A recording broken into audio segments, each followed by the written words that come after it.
ನಮಸ್ತೆ. ಗುರವೇ ಸರ್ವಲೋಕಾನಾಂ ವಿಸಜೇ ಭವರೋಗಿಣಾಂ ಹೃದಯೇ ಸರ್ವವಿದ್ಯಾನಾಂ ದಕ್ಷಿಣಾಮೂರ್ತಯೇ ನಮಃ. ಏಕದಂತಾಯ ವಿದ್ಮಹೇ ವಕ್ರತುಂಡಾಯ ಧೀಮಹಿ ತನ್ನೋ ಮಹಾಗಣಪತಿ ಪ್ರಚೋದಯಾತ್. ನಮಸ್ತೆ ಎಲ್ಲರಿಗೂ. ನೋಡಿ, ನಾವು ಇವತ್ತು ಕವಡೆ ಜ್ಯೋತಿಷ್ಯ ಶಾಸ್ತ್ರದ ಪ್ರೀ ವೆಬಿನಾರ್ ಮಾಡ್ತಾ ಇದ್ದೀನಿ.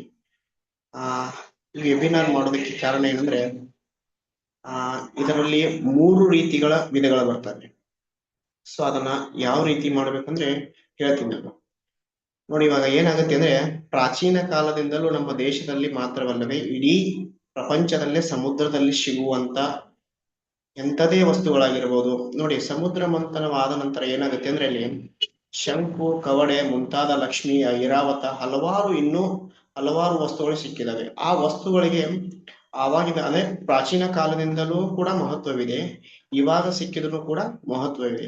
ಸೊ ಆ ಕಾರಣಕ್ಕಾಗಿ ಏನಾಗುತ್ತೆ ಅಂದ್ರೆ, ಎಂಥದೇ ಸಿಗ್ಲಿ ಅಂದ್ರೆ, ಒಂದು ಶಂಕುನೇ ಸಿಗ್ಲಿ ಅಥವಾ ಒಂದು ಕವಡೆಗಳೇ ಸಿಗಲಿ, ಯಾವುದೇ ಸಿಗ್ಲಿ, ಅದಕ್ಕೆ ಪ್ರಾಮುಖ್ಯತೆಯನ್ನ ಕೊಟ್ಟಿದ್ದಾರೆ. ಅಂದ್ರೆ ಆ ಸಮುದ್ರಕ್ಕೆ ಅಷ್ಟು ಶಕ್ತಿಯುತವಾದ ವಸ್ತುಗಳಿರ್ತವೆ. ಸೊ ಆ ಕಾರಣಕ್ಕಾಗಿ ಇಲ್ಲಿ ಏನಾಗುತ್ತೆ ಅಂದ್ರೆ, ಲಕ್ಷ್ಮಿಗೆ ಮಹತ್ವವನ್ನ ಕೊಟ್ಟಿದ್ದಾರೆ. ಯಾಕೆ ಲಕ್ಷ್ಮಿ ಕವಡೆಗೆನೆ ಮಹತ್ವ ಕೊಟ್ಟಿದ್ದಾರೆ? ಸೊ ಆ ಕಾರಣಕ್ಕಾಗಿ ಇಲ್ಲಿ ಆಗುತ್ತೆ ಅಂದ್ರೆ ಹೇಳ್ತೀನಿ ಮುಂದೆ, ಇದು ಯಾವ ರೀತಿ ಆಗುತ್ತೆ, ಏನಾಗುತ್ತೆ ಅಂತಾನು ಕೂಡ ಎಲ್ಲಾನು ಹೇಳ್ತೀನಿ. ಮೊದಲಿಗೆ ನನ್ನ ಪರಿಚಯನ ಮಾಡ್ಕೋತೀನಿ. ಏನಂದ್ರೆ, ನನ್ನ ಹೆಸರು ಕಾಡೆಯ ಮಠಪತಿ ಅಂತ. ನಾನು ಮಾಡ್ತಾ ಇರೋದು ಅಸ್ಟ್ರಾಲಜಿ ಅಂಡ್ ನ್ಯೂಮಾಲಜಿ ಶ್ರೀ ವಿದ್ಯಾ ಉಪಾಸನೆಯನ್ನ ಮಾಡ್ತಾ ಇದ್ದೀನಿ. ಮತ್ತು ತಾಂತ್ರಿಕ, ಮಾಂತ್ರಿಕ ಇವೆಲ್ಲವೂ ಕೂಡ ನನ್ನ ಕಡೆಯಿಂದ ಆಗ್ತಾ ಇದೆ. ಸೊ ಆ ಕಾರಣಕ್ಕಾಗಿ ಇಲ್ಲಿಂದ ನಾವು ಏನ್ ಮಾಡೋಣ ಅಂದ್ರೆ, ಕವಡೆಗಳ ಬಗ್ಗೆ ವಿಚಾರಣೆಗೆ ಹೋಗೋಣ. ಯಾಕೆ ಈ ಕವಡೆಗಳನ್ನ ನಾವು ಜ್ಯೋತಿಷ್ಯ ಶಾಸ್ತ್ರದಲ್ಲಿ ಬಳಸ್ಕೊತೀವಿ? ನೋಡಿ, ಜ್ಯೋತಿಷ್ಯ ಶಾಸ್ತ್ರದಲ್ಲಿ ಬಹು ಪ್ರಾಮುಖ್ಯತೆಯನ್ನ ಕೊಟ್ಟಿದ್ದಾರೆ. ಅದಕ್ಕೆ ಕವಡೆ ಶಾಸ್ತ್ರಕ್ಕೆ ಆಗಿರ್ಬೋದು, ಜ್ಯೋತಿಷ್ಯ ಶಾಸ್ತ್ರಕ್ಕೆ ಆಗಿರ್ಬೋದು. ಸೊ ಆ ಕಾರಣಕ್ಕೆ ಮೊದಲನೇ ಬಾರಿ ಅಂದ್ರೆ, ಪ್ರಾಚೀನ ಕಾಲದಿಂದಲೂ ಕೂಡ ಈ ಜ್ಯೋತಿಷ್ಯ ಶಾಸ್ತ್ರ ಅಂದ್ರೆ ನಮ್ಮ ಪೂರ್ವಿಕರಾಗಿರ್ಬೋದು, ಅವರ ಪೂರ್ವಿಕರಾಗಿರ್ಬೋದು, ಎಲ್ಲರೂ ಕೂಡ ಇದನ್ನ ಕವಡೆ ಶಾಸ್ತ್ರವನ್ನ ಪಾರಾಯಣ ಕೂಡ ಮಾಡ್ತಾ ಇದ್ದಾರೆ, ಎಲ್ಲವನ್ನೂ ಮಾಡ್ತಾರೆ. ಸೊ ಈ ಕಾಲದಲ್ಲಿ ಏನಾಗುತ್ತೆ ಅಂದ್ರೆ, ನಾವು ಈ ಪರ್ಯಂತನೂ ಕೂಡ ನಾವು ಕವಡೆಗಳನ್ನ ಯೂಸ್ ಮಾಡ್ಕೊಳ್ತಾ ಇದೀವಿ. ನಮ್ಮ ಗುರುಕುಲದಲ್ಲಿ ಏನಾಗುತ್ತೆ ಅಂದ್ರೆ, ಹಳೆಯ ಪದ್ಧತಿ ಅಂದ್ರೆ ಪೂರ್ವಿಕರ ಪದ್ಧತಿಯಲ್ಲಿ ನಾವು ಈ ಕವಡೆ ಶಾಸ್ತ್ರವನ್ನ ಹೇಳ್ಕೊಡ್ತಾ ಇದೀವಿ. ಪೂರ್ವಿಕರ ಪದ್ಧತಿ ಅಂದ್ರೆ ನಿಮ್ಗೆ ಗೊತ್ತಾಗ್ಬೋದು, ಗುರುಕುಲ ಅಂತಂದ್ರೆ ಅದಕ್ಕೆ ಒಂದು ಬೇರೆ ರೀತಿನೇ ಒಂದು ಶಕ್ತಿ ಇರುತ್ತೆ. ಸೊ ಆ ಗುರುಕುಲ ವತಿಯಿಂದ ನಾವು ಏನ್ ಮಾಡ್ತಾ ಇದೀವಿ ಅಂದ್ರೆ, ಈ ಕವಡೆ ಜ್ಯೋತಿಷ್ಯ ಶಾಸ್ತ್ರವನ್ನ, ಎಲ್ಲರೂ ಕೂಡ ಕವಡೆ ಶಾಸ್ತ್ರವನ್ನ ಮಾಡ್ತಾರೆ, ಎಲ್ಲ ಇನ್ಸ್ಟಿಟ್ಯೂಟ್ದವರು ಮಾಡ್ತಾರೆ, ಎಲ್ಲ ಸಂಸ್ಥೆಗಳದವರು ಕೂಡ ಮಾಡ್ತಾರೆ. ಸೊ ನಮ್ದು ಆ ರೀತಿ ಬರಲ್ಲ. ನಮ್ದು ಯಾವ ರೀತಿ ಬರುತ್ತೆ ಅಂದ್ರೆ, ಹಳೆಯ ಪದ್ಧತಿ ಪ್ರಕಾರ ಯಾವ ರೀತಿ ನಮ್ಮ ಪೂರ್ವಿಕರು ಗುರುಗಳು ಎಲ್ಲ ಮಾಡ್ತಾ ಇದ್ರಲ್ಲ, ಸೊ ಆ ಪದ್ಧತಿ ಪ್ರಕಾರ ನಮ್ಮ ಕವಡೆ ಜ್ಯೋತಿಷ್ಯ ಶಾಸ್ತ್ರ ಬರುತ್ತೆ. ಅವಾಗ ಏನಾಗುತ್ತೆ ಅಂದ್ರೆ, ಒಂದು ಟೈಮಲ್ಲಿ ಸಮುದ್ರ ಮಂಥನ ಅಂತ ಒಂದು ಯುದ್ಧ ನಡೆಯುತ್ತೆ. ಆ ಟೈಮಲ್ಲಿ ಏನಾಗುತ್ತೆ ಅಂದ್ರೆ, ಅಲ್ಲಿ ಅಮೃತವೂ ಹುಟ್ಟುತ್ತೆ. ಅದಾದ ನಂತರ ಏನಾಗುತ್ತೆ ಅಂದ್ರೆ, ಲಕ್ಷ್ಮಿ ಮತ್ತು ಐರಾವತ, ಕಾಮಧೇನು, ಶಂಕು, ಮುತ್ತು, ಕವಡೆ ಮುಂತಾದ ಇನ್ನೂ ಹಲವಾರು ವಸ್ತುಗಳು ಸಿಗ್ತವೆ. ಆ ಸಿಕ್ಕಾಗ ಏನಾಗುತ್ತೆ ಅಂದ್ರೆ, ಅಲ್ಲಿ ಕವಡೆಗೆ ಮಹತ್ವವಾದ ಪ್ರಾಮುಖ್ಯತೆಯನ್ನು ಕೊಟ್ಟಿದ್ದಾರೆ. ಅದರೊಳಗೆ ಲಕ್ಷ್ಮಿ ಕವಡೆ ಅಂದ್ರೆ ಹೆಣ್ಣು ಕವಡೆಗೆ ಪ್ರಾಮುಖ್ಯತೆಯನ್ನ ಜಾಸ್ತಿ ಕೊಟ್ಟಿದ್ದಾರೆ. ಯಾಕೆ ಲಕ್ಷ್ಮಿ ಕವಡೆ? ನೋಡಿ, ಇದರಲ್ಲಿ 2 ಭಾಗವನ್ನ ತೋರಿಸ್ಕೊಡ್ತಾರೆ. ಒಂದು ಗಂಡು ಕವಡೆ, ಇನ್ನೊಂದು ಹೆಣ್ಣು ಕವಡೆ. ಹೆಣ್ಣು ಕವಡೆ, ಗಂಡು ಕವಡೆಯನ್ನ ನಾವು ಯಾವ ರೀತಿ ಕಂಡು ಹಿಡಿದುಕೊಳ್ಬೇಕು ಅದನ್ನ ನೋಡಿ. ಇವಾಗ ಏನಾಗುತ್ತೆ ಅಂದ್ರೆ, ಗಂಡು ಕವಡೆಗಳಿದ್ದಾಗ ಅದು ನಮಗೆ ಕರೆಕ್ಟ್ ಆಗಿ ಉತ್ತರವನ್ನು ಕೊಡಲ್ಲ, ಯಾಕಂದ್ರೆ ಅದು ಬೀಳೋದಿಲ್ಲ. ಹೆಣ್ಣು ಕವಡೆ ಮಾತ್ರ ಏನಾಗುತ್ತೆ ಅಂದ್ರೆ, ಇಲ್ಲಿ ಕರೆಕ್ಟ್ ಆಗಿ ನಮ್ಗೆ ಆನ್ಸರ್ ಕೊಡುತ್ತೆ. ಹೆಣ್ಣು ಕವಡೆ ಇದ್ರೆ ಅದನ್ನ ಯಾವ ರೀತಿ ನಾವು ಚೆಕ್ ಮಾಡಿ ತಗೊಳ್ಬೇಕು, ಯಾವ ರೀತಿ ಇರುತ್ತೆ ಅದು, ಲಕ್ಷ್ಮಿ ಕವಡೆ ಯಾವ ರೀತಿ ಇರುತ್ತೆ. ಅದರಲ್ಲೂ ಕೂಡ ಮೂರು ವಿಧವಾದ ಕಲರ್ಸ್ ಗಳು ಕೂಡ 3 ವಿಧವಿದೆ. ಒಂದು ಯೆಲ್ಲೋ ಬರುತ್ತೆ, ಒಂದು ವೈಟ್ ಬರುತ್ತೆ, ಇನ್ನೊಂದು ಚಾಕ್ಲೇಟ್ ಕಲರ್ ಕಪ್ಪು ಚುಕ್ಕೆದಲ್ಲಿ ಬರುತ್ತೆ. ಸೊ 3 ವಿಧಗಳ ಕಲರ್ಸ್ ಗಳು ಇರ್ತವೆ. ಸೊ ಆ ಕಾರಣಕ್ಕಾಗಿ ಇಲ್ಲಿ ಏನಾಗುತ್ತೆ ಅಂದ್ರೆ, ನಾವು ಸರಿಯಾದ ಗ್ರಂಥಿಗೆ ಅಂಗಡಿಗಳಲ್ಲಿ, ಪೂಜೆ ಸ್ಟೋರ್ಗಳಲ್ಲಿ ಸಿಗುತ್ತೆ, ಅದನ್ನ ನಾವು ನೋಡಿ ತಗೋಬಹುದು. ಇದರಲ್ಲಿ ನೋಡಿ, ನಾನು ನಿಮಗೆ 3 ವಿಧಗಳನ್ನ ಕೊಟ್ಟಿದ್ದೆ. ಇದರಲ್ಲಿ ನೋಡಿ, ಒಂದು 10 ರಿಂದ 11 ಪದ್ಧತಿಗಳಿದಾವೆ. ಅಂದ್ರೆ ಕವಡೆ ಶಾಸ್ತ್ರದಲ್ಲಿ 10 ರಿಂದ 11 ತರಹದ ಪದ್ಧತಿಗಳಿದಾವೆ. ನಾವು ಇದರಲ್ಲಿ 3 ಪ್ರಾಮುಖ್ಯತೆ ಅಂದ್ರೆ ನಮಗೆ ಯಾವ್ದು ಯೂಸ್ ಇದೆ ಅಂದ್ರೆ, ನಿಮಗೆ ಯಾವ್ದು ಯೂಸ್ ಇದೆ ಅಲ್ಲ ಅದನ್ನ ಮಾತ್ರ ನಾವು ತಗೊಳ್ಬೇಕು. ಇದರಲ್ಲಿ ನಮಗೆ ಯಾವ್ದು ಇದೆ ಅಂದ್ರೆ, 9 ಕವಡೆ, 12 ಕವಡೆ, 108 ಕವಡೆ, ಈ 3 ಮಾತ್ರ ನಮಗೆ ಬೇಕಾದಂತ ಪ್ರಾಮುಖ್ಯತೆಯನ್ನ ಕೊಟ್ಟಿದ್ದಾರೆ. ಇದರಲ್ಲಿ ಸುಮಾರು ಕವಡೆ ಶಾಸ್ತ್ರಗಳು ಬರ್ತವೆ, 6 ಬರ್ತವೆ, 8 ಬರ್ತವೆ, ಇನ್ನೂ ಹಲವಾರು ರೀತಿ 54ರದ್ದು ಬರುತ್ತೆ, ಹಲವಾರು ರೀತಿಗಳು ಬರ್ತವೆ. ಆದ್ರೆ ನಮಗೆ ಮೇನ್ ಮುಖ್ಯ ಬೇಕಾಗಿರತಕ್ಕಂಥದ್ದು 9, 12, 108. ಈ 9 ಕವಡೆಗಳನ್ನ ನಾವು ಯಾವ ರೀತಿ ಯೂಸ್ ಮಾಡ್ಕೋಬೇಕಂದ್ರೆ, 9 ಕವಡೆಗಳನ್ನ ಯಾಕೆ ಯೂಸ್ ಮಾಡ್ಕೋ, ಏನ್ ಕಾರಣ, ಅದನ್ನ ಏಕೆ ನೋಡಿ. ಇವಾಗ ಒಂದು ಪ್ರಶ್ನಾಕರ್ತ ಬಂದಿರ್ತಾನೆ, ಪ್ರಶ್ನೆಗೆ ಅಂತ ಬಂದಿರ್ತಾನೆ ಅವನು. ಅವನ ಹತ್ರ ಟೈಮಿಂಗ್ ಇರಲ್ಲ, ಅವನದು ಕುಂಡ್ಲಿನೂ ಇರಲ್ಲ, ಅವನದು ಡೇಟ್ ಆಫ್ ಬರ್ತ್ ಕೂಡ ಇರಲ್ಲ, ಹೌದಲ್ಲ. ಅವಾಗ ನಾವ್ ಏನ್ ಮಾಡ್ಬೇಕಂದ್ರೆ ನೋಡಿ, ಅವಾಗ ಏನ್ ಮಾಡ್ಬೇಕಂದ್ರೆ ಒಬ್ಬೊಬ್ರು ಏನ್ ಮಾಡ್ತಾರೆ ಅಂದ್ರೆ ಜ್ಯೋತಿಷ್ಯ ಶಾಸ್ತ್ರದಲ್ಲಿ ಪ್ರಶ್ನಾ ಕುಂಡ್ಲಿ ಅಂತ ಹಾಕ್ತಾರೆ. ನಾವಿಲ್ಲಿ ಈಸಿಯಾಗಿ ನೋಡಿ, ಜ್ಯೋತಿಷ್ಯ ಶಾಸ್ತ್ರಕ್ಕಿಂತನೂ ಈಸಿಯಾಗಿ ಕಂಡುಕೊಳ್ಳಬಹುದಂತ ಶಾಸ್ತ್ರವೇ ಇದು ಕವಡೆ ಜ್ಯೋತಿಷ್ಯ ಶಾಸ್ತ್ರ ಅಂತ ಹೇಳ್ತಾರೆ. ನಾವು ಕವಡೆ ಜ್ಯೋತಿಷ್ಯ ಶಾಸ್ತ್ರ ಅಂತ ಯಾಕೆ ಹೆಸರಿಟ್ಟಿದ್ದೀನಿ ಅಂದ್ರೆ, ಇದಕ್ಕೆ ಒಬ್ಬೊಬ್ರು ಕವಡೆ ಶಾಸ್ತ್ರ ಅಂತ ಅಷ್ಟೇ ಇಟ್ಟಿರ್ತಾರೆ. ಆದ್ರೆ ನಾನು ಇದಕ್ಕೆ ಕವಡೆ ಜ್ಯೋತಿಷ್ಯ ಶಾಸ್ತ್ರ ಅಂತ ಯಾಕೆ ಇಟ್ಟಿದ್ದೇನೆ ಅಂದ್ರೆ, ಇದರಲ್ಲೂ ಕೂಡ ಜ್ಯೋತಿಷ್ಯ ಆಡ್ ಆಗುತ್ತೆ. ಸೊ ಆ ಕಾರಣಕ್ಕಾಗಿ ಜ್ಯೋತಿಷ್ಯ ಶಾಸ್ತ್ರ ಅಂತ ಹೇಳಿ ಯಾಡ್ ಮಾಡಿದ್ವಿ. ಈ 9 ಕವಡೆಗಳಲ್ಲಿ ನಾವು ಏನ್ ತಿಳ್ಕೊಬೇಕಂದ್ರೆ, ಮೊದಲಾಗಿ ಯಾವ ರೀತಿ ಕವಡೆಗಳನ್ನ ಹಾಕಿದ್ರೆ ನಮಗೆ ಸಿದ್ಧಿ, ನೋಡಿ ನಾವು ಸಿದ್ಧಿ ಮಾಡ್ಕೊಂಡಾಗ ಕವಡೆಗಳು ಯಾವ ರೀತಿ ಬೀಳ್ತವೆ, ಸಿದ್ಧಿ ಮಾಡ್ಕೊಂಡಾಗ ಕವಡೆಗಳು ಬಿದ್ದಾಗ ಆ ದೇವಿ ಒಲಿತಾಳೆ, ನಮಗೆ ದೇವಿ ಅದರಲ್ಲಿ ಇರ್ತಾಳೆ. ಮೂಲ ಬಿಂದುವನ್ನ ನೀವು ಯಾವ ದೇವಿಯನ್ನ ಇಟ್ಟಿರ್ತೀರಲ್ಲ, ಆ ದೇವಿಯೇ ನಿಮಗೆ ಪ್ರಶ್ನೆ ಕೂಡ, ನೀವು ಕೂಡ. ಸೊ ಆ ಕಾರಣಕ್ಕಾಗಿ ಏನಾಗುತ್ತೆ ಅಂದ್ರೆ ನಿಮಗೆ ನೋಡ್ಬೇಕಾಗತ್ತೆ. ಸೊ ಇವಾಗ ಏನ್ ಮಾಡ್ಬೇಕಂದ್ರೆ 9 ಕವಡೆಗಳಿಗೆ ಪ್ರಶ್ನೆ ಯಾವ ರೀತಿ ಇರುತ್ತೆ ನೋಡಿ. ಇವಾಗ ಪ್ರಶ್ನಾಕರ್ತ ಬಂದಿರ್ತಾನೆ, ಆ ಪ್ರಶ್ನಾಕರ್ತ ಬಂದಾಗ ಏನಾಗುತ್ತೆ ಅಂದ್ರೆ, ಅವನು ಪ್ರಶ್ನೆಗೆ ಬಂದಿದ್ದಾನ, ಅಥವಾ ಟೈಮ್ ಪಾಸ್ ಮಾಡಕ್ ಬಂದಿದ್ದಾನ, ಅಥವಾ ಪ್ರಶ್ನೆಗಳನ್ನೇ ಕೇಳ್ಕೊಂಡು ಅವನ ದುಃಖ ಸುಖಗಳನ್ನ ಕೇಳ್ಕೊಂಡು ನಿಮ್ಮ ಹತ್ರ ಬಂದಿರ್ತಾನ, ಅದನ್ನು ಕೂಡ ಈ 9 ಕವಡೆಗಳಲ್ಲಿ ತಿಳ್ಕೊಬಹುದು. ಈ ರೀತಿಯಾಗಿ ಈ 9 ಕವಡೆಗಳು ಅಂದ್ರೆ ಪ್ರಶ್ನೆ ಯಾವ ರೀತಿ ಇರುತ್ತೆ ಅಂದ್ರೆ ಅನ್ನೋದನ್ನು ಕೂಡ ನೀವು ತಿಳ್ಕೊಬಹುದು. ಪ್ರಶ್ನೆ ರೀತಿ, ಒಂದು ಪ್ರಶ್ನೆ ಕೇಳಿದ ಕೂಡಲೇ ನಿಮ್ಗೆ ಉತ್ತರ ಕೊಡ್ಬೇಕು ಅಂದ್ರೆ ಕವಡೆಗಳು ಮೇನ್ ಉತ್ತರ ಕೊಡ್ಬೇಕು ನಿಮ್ಗೆ. ಅಂದ್ರೆ ಅವರು ಕೇಳಿದಂತ ಪ್ರಶ್ನೆಗೆ ನೀವು ಉತ್ತರ ಹಾಕಿದಾಗ ಏನಾಗುತ್ತೆ ಅಂದ್ರೆ ಇಲ್ಲಿ ಕರೆಕ್ಟ್ ಆಗಿ ಆನ್ಸರ್ ಬರುತ್ತೆ. ಅವನು ಟೈಮ್ ಪಾಸ್ ಬಂದಿದ್ದಾನೆ ಏನಂತ ತಿಳ್ಕೊಬಹುದು. ಅದಾದ ನಂತರ 12 ಕವಡೆಗಳು ಬರ್ತವೆ. ಈ 12 ಕವಡೆಗಳು ಏನಕ್ಕೆ ಯೂಸ್ ಆಗುತ್ತೆ ಅಂದ್ರೆ, ನೀವು ಇದನ್ನ ಪ್ರಶ್ನಾ ಕುಂಡಲೆಯಲ್ಲಿಯೂ ಕೂಡ ಅಪ್ಲೈ ಮಾಡಬಹುದು, ಅಥವಾ ಜಾತಕದ ಮೇಲೇನೂ ಕೂಡ ಅಪ್ಲೈ ಮಾಡಬಹುದು, ಅಥವಾ ಭಾವಗಳ ಮೇಲೇನೂ ಕೂಡ ಅಪ್ಲೈ ಮಾಡಬಹುದು. ಪ್ರಶ್ನಾ ಕುಂಡಲೆಯಲ್ಲಿ ಯಾವ ರೀತಿ ಹಾಕ್ಬೇಕಂದ್ರೆ, ಒಬ್ಬ ಪ್ರಶ್ನೆಯನ್ನ ಕೇಳಿದಾಗ ನಿಮ್ಗೆ 9 ಕವಡೆಗಳಲ್ಲಿ ಪ್ರಶ್ನೆ ಬಂತು, ಓಕೆನಾ, ಅವನಿಗೆ ಆನ್ಸರ್ ಕೊಡಕ್ಕೆ ನಿಮ್ಗೆ ಪರ್ಮಿಷನ್ ಸಿಕ್ತು. ಸೆಕೆಂಡ್, ಅದಾದ ನಂತರ ಪ್ರಶ್ನೆ ಅವನು ಏನ್ ಕೇಳಿರ್ತಾನಲ್ಲ ಆ ಪ್ರಶ್ನೆಗೆ ಮಾತ್ರ ನೀವು ಉತ್ತರ ಕೊಡ್ಬೇಕು.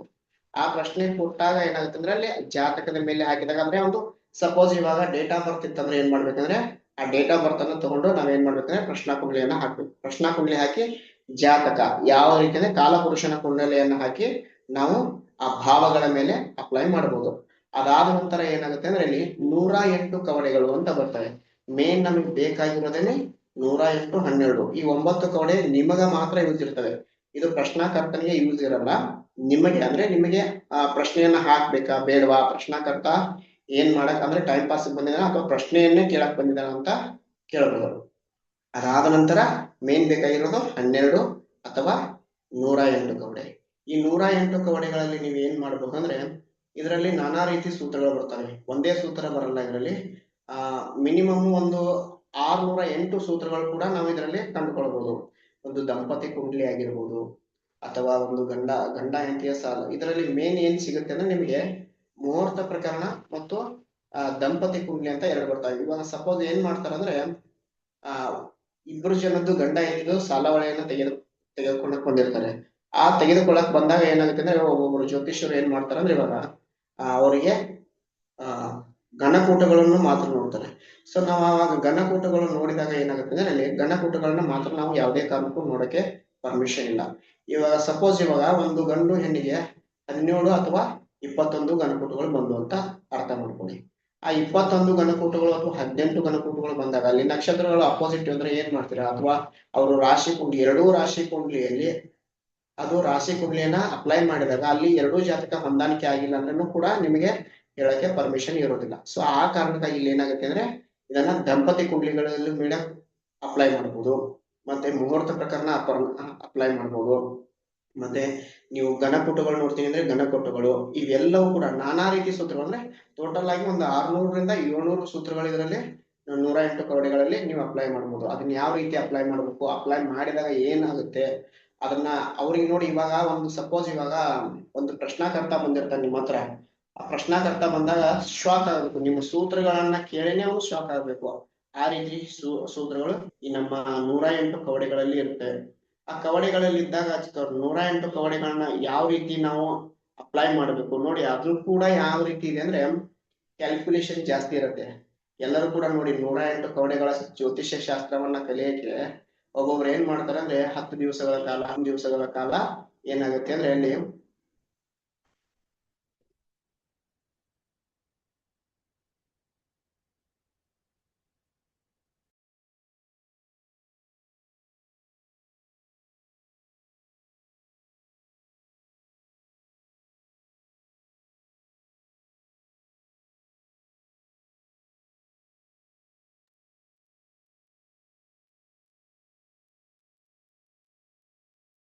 ಇವಾಗ 108 ಕವಡೆಗಳು ಬಿದ್ದಾಗ ಏನಾಗುತ್ತೆ, ಯಾವ ರೀತಿ ಬೀಳ್ಬೇಕು, ಅದನ್ನ ಯಾವ ರೀತಿ ನಾವನ್ನ ಆ ತಾಯಿಯನ್ನ ಯಾವ ರೀತಿ ನಾವು ಅವಳನ್ನ ಅಲ್ಲಿ ಟೋಟಲ್ ಆಗಿ ಆ ಕವಡೆಗಳಂದ್ರೆ ಇವಾಗ ಒಂದು ಏನ್ ಬರುತ್ತೆ ಅಂದ್ರೆ ಒಂದು ಮನೆ ಬರುತ್ತೆ. ಅದಕ್ಕೆ ಕವಡೆಗಳಿಗೆ ಒಂದು ನಾವು ಹೆಂಗ್ ಬಟ್ಟೆ ಮೇಲೆ ಆಗ್ಬೋದು ಅಥವಾ ಒಂದು ನಮ್ಮ ಕೂತಿರ್ತಕ್ಕಂಥ ಟೇಬಲ್ಗಳ ಮೇಲೆ ಹಾಕೋಕೆ ನಮ್ಗೆ ಪರ್ಮಿಷನ್ ಇಲ್ಲ. ಕವಡೆಗಳನ್ನ ಆ ರೀತಿ ಬಿಡಕ್ಕೆ ಪರ್ಮಿಷನ್ ಇರಲ್ಲ.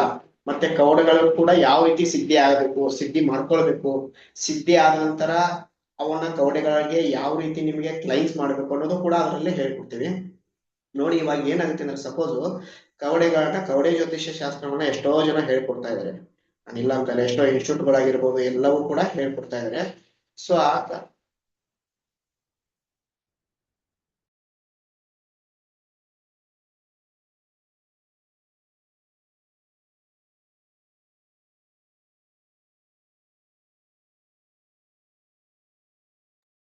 ವಾಯ್ಸ್ ಯಾರಾದ್ರೂ ಒಬ್ರು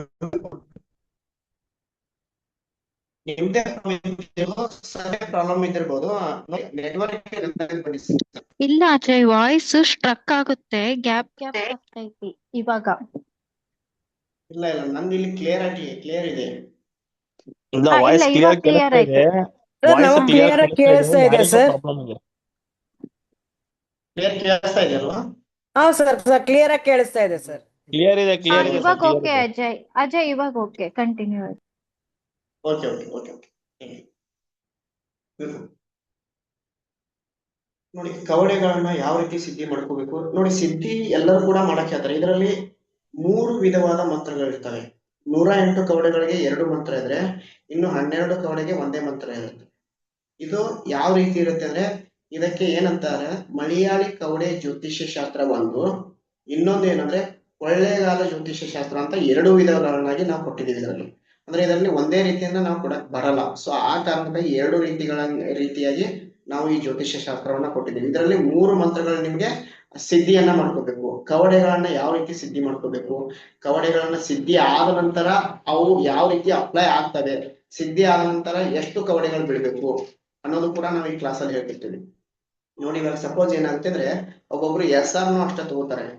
4 ಕವಡೆ ಆಗಿರ್ಬೋದು, 6 ಕವಡೆ ಆಗಿರ್ಬೋದು, ಅಥವಾ 8 ಕವಡೆ ಆಗಿರ್ಬೋದು, 12 ಕವಡೆ ಆಗಿರ್ಬೋದು, ಇವಕ್ಕೆಲ್ಲ SR ಅಷ್ಟೇ ತಗೋತಾರೆ. ಸಪೋಸ್ ಇವಾಗ ಒಂದು ಪ್ರಶ್ನಾಕರ್ತ ಬಂದಿರ್ತಾನೆ, ಅವನಿಗೆ ಬೇಕಾಗಿರೋದು ಪ್ರಶ್ನೆನೇ ಬೇರೆ ಇರುತ್ತೆ, ನೀವು ಕೊಟ್ಟಿರೋ ಉತ್ತರನೇ ಬೇರೆ ಇರುತ್ತೆ. ಇವಾಗ ಸಪೋಸ್ ಅವನು ಏನಾದ್ರು ಒಂದು ಗೌರ್ಮೆಂಟ್ ಜಾಬ್ ಅಪ್ಲೈ ಮಾಡ್ತಾ ಇರ್ತಾನೆ. ಆ ಗೌರ್ಮೆಂಟ್ ಜಾಬ್ ಅಪ್ಲೈ ಆಗುತ್ತೋ ಇಲ್ವಾ ಅಂತ ನಿಮ್ಮ ಹತ್ರ ಕೇಳ್ತಾನೆ.